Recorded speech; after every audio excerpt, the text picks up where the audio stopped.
September 5th, 2023, License Committee to order. Carla, can you take a roll, please?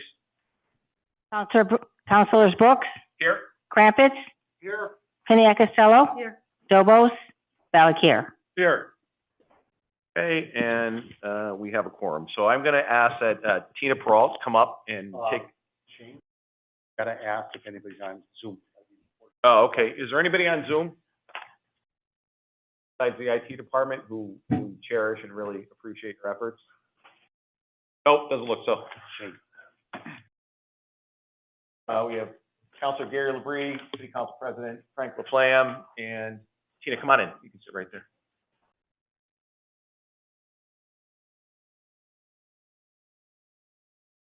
Or you can stay there, Tina, whatever you want. So the application is for a junk dealer's license at 72 Memorial Drive. Applicant is Prestige Dance and Sports Consignment, Tina Peralt, 47 Montville Street, Chicopee, Mass. 01013. And if you could give us a brief overview of the building you're taking over. I know most folks will be familiar with it, and what the intent of the junk dealer's license is. I know you and I had spoke last week, and you know, I've known you and your family better part of 30 years. I'm reluctant to say that only because of the duration, not because of who your family is. But so yeah, why don't you just give us a brief overview, and then if the committee has any questions, I'm going to let them fire away after you present. Sure. So it will be located downstairs from Bridal Corner on Memorial Drive, 720 Memorial Drive. Don't know the name of the salon that was there, but apparently it was a hair salon prior to my taking it over. I will be leasing with a yearly lease. I will be operating under an LLC, and my intent is to purchase gently used dance and gymnastics and sports apparel, and shoes, leotards, any type of apparel that is applies to mostly dance, gymnastics, because that's my specialty, with the intent to branch out into other sports later, just to basically help families with the cost of allowing their children to do their sports that they want to do, because it's, I knew things are very expensive. I've been in the dance industry and gymnastics, God, 40 years, I think. I lost count. And I myself watch families, because I do teach, I watch families struggle to be able to afford leotards and costumes and anything the child needs. And there are times that the child gets dropped from a class simply because mother or father can't afford a simple leotard at a brand new price. So that's my intent, is to help them out in that way. Any questions from anyone on the committee? You know, what are your proposed hours of operation? Still working on that, because I'm waiting for my teaching schedule at my current dance studio. So it will not be full time, probably 3 to 4 days or nights a week, probably midday to early afternoon. I'm thinking I'll probably be closed Monday, Tuesday, Wednesday, and be open the rest. My only bit of advice would be you're safer giving us hours now that you could potentially be open. You don't have to be open those hours. Nobody's going to hold you to that. But if you say, I'm not going to be open Monday and Tuesday, and you find there's a demand on Tuesday, you would actually have to come back here, and we have to convene another meeting to reopen your license. I will definitely be closed Monday and Tuesday. It was just Wednesday was my only question, because it depends on my teaching schedule. Okay. I would, again, recommend, and you can make your own decision, that you put some hours down on Wednesday, because if you do find the need based on whether or not, you know, class gets canceled, or somebody says to you, hey, I'd love to meet you over there prior to your class tonight because I need to get these 3 things. Okay. You know, that would really preclude you from being able to do that. So Okay.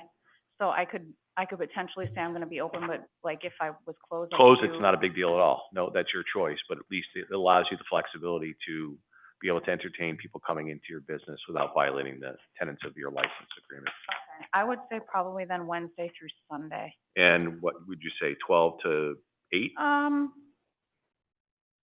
I go to bed by 9. No, I would say probably morning, like 10 to 6. Potentially open till 8 on a Thursday night. This seems to be the common denominator of days that retail businesses open a little later for the public. How about Friday, 10 to 6? Okay. And then what about the weekend, Saturday and Sunday? Say again? Saturday and Sunday? Saturday and Sunday, I would probably do like a 10 to 6 also.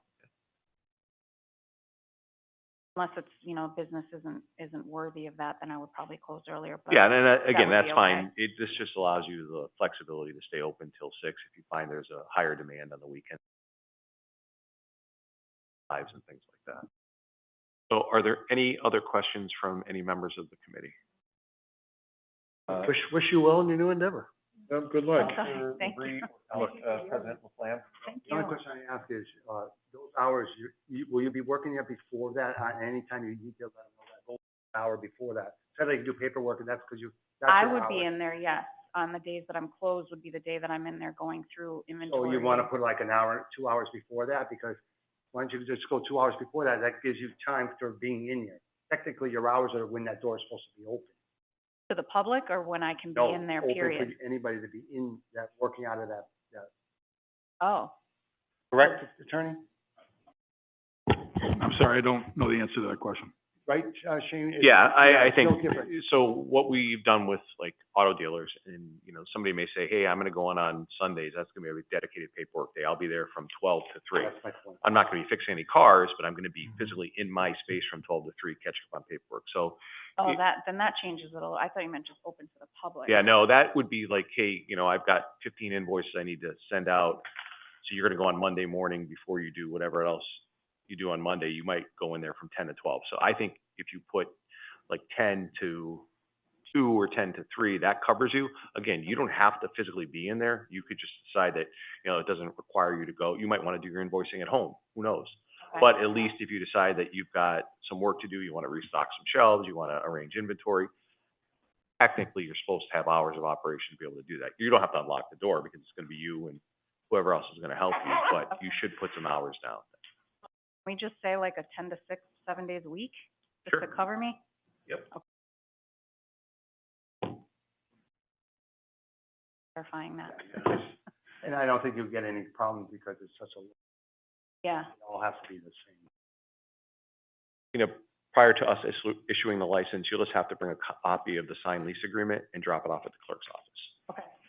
And then, and can you see from the landlord if he has a plot plan for the parking? I'm sure it meets the standard only because there's a business there prior. I have the back parking lot, I know that. Okay, But I have access to, you can just drop that off the same time you drop the lease Okay. off, and So just you make sure that need- there's at least one handicap spot. so what was that again you needed? Copy of the signed lease agreement you have with the landlord, Copy of lease, and then included was, the parking plan in the back Parking that plan. delineates your parking spots. And they can spell it out in the lease, but they also probably have a paper copy that they had an architect draw up to indicate which spots are yours. Right? only thing I did want to mention, that was brought up to me when I did the LLC was on the application for the business license, it was written with an and, like a and sign instead of spelled Right. out A&D. On the LLC, it's spelled out A&D. That's fine, it shouldn't be an issue, the clerk Okay. will be able to clarify that. Okay. So I will accept a motion to approve.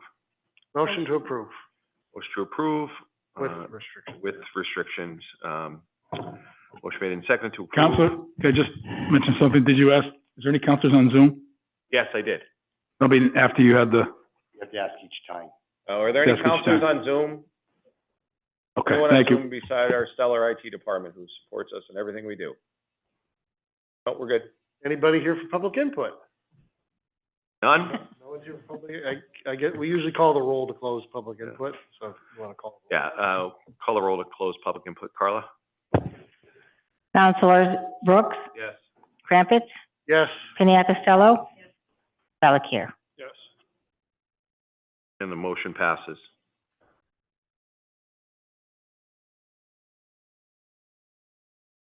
I'm So, gonna call the roll for, for what one?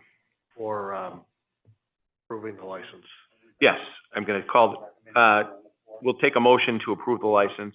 Fred, you made that, I seconded it. Carla, can you call the roll, please? Councilors Brooks, Yes. Crumpets, Yes. Piniac Costello, Yes. Valakir. Yes. And the motion passes. Back to you. And Tina, the only thing you'll need to do, it's a motion to approve with, we say with restrictions, so you'll need, one, a signed lease, to the clerk's office prior to the issuance of the license, and then you also need to send, the parking plan to the clerk's office as well, so you can incorporate Okay. that with the lease when you hand them in, and you'll be Okay. good to go. All right. And that's, sounds on the second floor, Keith Rattell is the, Yep. city clerk, so. good. Yep. And then the license will be mailed to the location? They'll probably mail it to your house, because I know that you used your home address. There's a grace period in which they allow somebody to challenge it. Now, obviously, I think she goes to pick it up, doesn't she? might after, I don't know, 7 days or. Usually you do pick it up. I think we gotta go pick it up. find out for sure and I'll let you know. Okay, all right. But, obviously you see there's no neighbors here in opposition, so I don't think it's gonna be an issue All with right. holding up the license at all. I think the most important things for you to do are get the, signed lease to the clerk in the parking plan. Okay. All right? And as soon as I have that license in hand, I can You open can, the doors? you're gun ho. Yep. All right, All thank you. You're very welcome. All right, so we. Excuse me, Shane, we're yes. gonna have to sign on this Oh, as okay. well. Oh, yeah. So you'll sign it. I don't know if you wanna sign Yeah, I'll first, sign. today, put today's date up there. 9/5/23.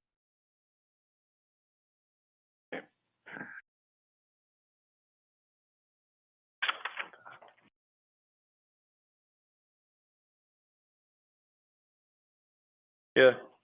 You can. Okay. 10 cents a letter. What's that? Del Marie, maybe?